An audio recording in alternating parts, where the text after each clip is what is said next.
Hello Virgo, Sun, Moon, Rising, and Venus signs. Kamusta kayo? Sana po ay nasa mabuti kayong kalagayan. Welcome back po sa Star Tarot. Kung bago kayo rito, welcome din kayo. Thank you for your support. I truly appreciate it. God bless you all, Virgo. Paunang mensahe po ninyo ay Ace of Cups. Ayan. So, this is really beautiful energy si Ace of Cups. Kasi this is new beginning energy. At saka, marami kayong mga biyaya, no? There are a lot of blessings that are coming your way dito na sa either magpapakilig sa inyo or parang magpapatibok ng puso ninyo or magpapa-excite sa iyo. Kasi kung ano man ang paparating sa inyo rito mga biyaya, this is going to be a lot, no? This is abundance of blessings na paparating. Kung nakikita ninyo ang cup, diba, overflowing siya. Kaya that depicts na sobra-sobra, no, yung mga blessings na ibibigay sa iyo at this time. At kung ano yung kailangan ninyo, yun ang ibibigay sa inyo. Not necessarily na kung ano ang gusto ninyo, no? But kung ano ang kailangan ninyo, that is what's coming towards you. At you're going to be feeling joyful, no? And happy sa mga biyayang paparating. What else? We have justice. Justice will be served. Kaya magiging maganda talaga ang kalagayan ninyo, ang sitwasyon ninyo rito. Kasi kung ano ang para sa iyo, yun anong deserve ninyo, yan ang mangyayari, yan ang ibibigay sa iyo. Kaya kung meron kayong pinaglalaban sa ngayon, kahit ano pa man yan, kahit saan man yan, rest assured, no, na makukuha ninyo yan. You'll be able to receive whatever it is, no, na para sa iyo. Okay? We have King of Cups, and you have a very supportive person around you, no? This is a very supportive energy, si King of Cups.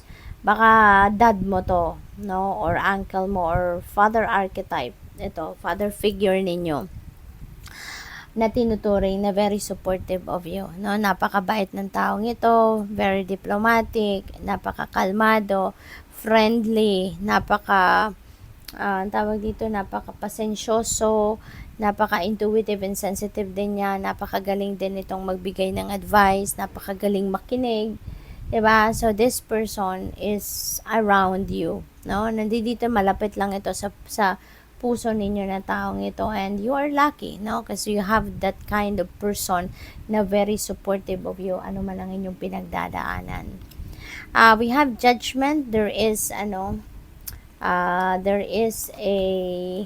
tawag dito, decision making na kinakaharap kayo sa ngayon, and maybe that decision making is related to relationships, no, in the past. Baka mga relationships ninyo ito nung mga nakaraan panahon, no, at baka may mga sitwasyon ngayon na hindi pa ninyo na overcome or hindi pa ninyo napapagdesisyon ng totally iwanan na. Anyway, this is already part of your history, part of the past na ninyo, 'di ba? So ngayon ang panawagan sa inyo, tignan na ninyo to, i-address nyo na para hindi na to pabalik-balik, para nang sa gayon, since this is part of your past na, tapusin mo na, no, at iwanan mo na yan, 'di ba?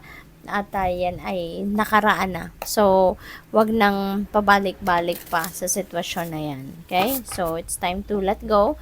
Kaya, para for you to be able to let that go talaga totally, harapin mo na, pagdesisyonan mo na. Sacred Mirror, ayan. So, meron kayong makikita dito na maybe you're going to be with someone kung saan doon mo makikita yung sarili mo. You know, maaaring mawi-witness mo ang taong ito na mag-react, mawi-witness mo ang taong ito na magsalita, the way na magsalita or something, or anything na merong gagawin ang taong ito na mapapansin mo na, parang ganun din ako. Ganun pala ako. No? Kasi makikita mo yung sarili mo, parang ma-identify mo yung sarili mo sa kanya, na parang nagme-mirror ka lang, no, ng sarili mo sa kanya. So, what else? And maybe, dyan ma-realize na baka may kailangan kang baguhin din.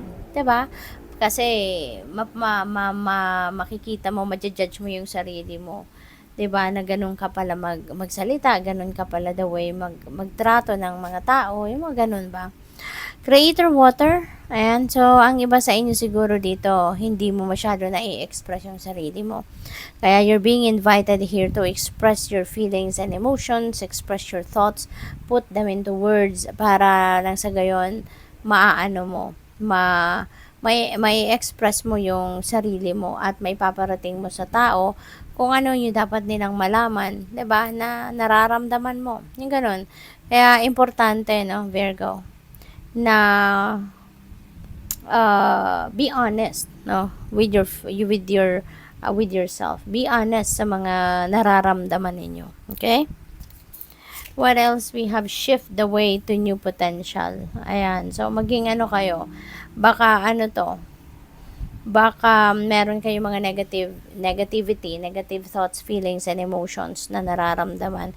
So, shift that feelings, no? Kasi, baka masabotage lang ninyo yung yung mga oportunidad na nandiyan dyan sa inyong paligid by projecting negative energy or negative feelings and emotions, 'di ba? Cut the cords of doubt. Ayan, wag na kayong magduda, no? Wag na ninyong pagdudahan ang sarili ninyo, wag na ninyong pagdudahan ng ibang tao, wag niyo nang pagdudahan ng mga kakayanan ninyo, yung ganon.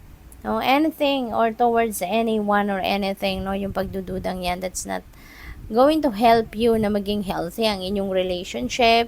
Hindi yan makakatulong sa iyo na makapag-move on din kayo sa buhay or makapag-move forward kasi kung puno kayo ng pagdududa. Okay? So, it's about time na to let that go. Good luck. Thank you for watching. Love and light. Namaste.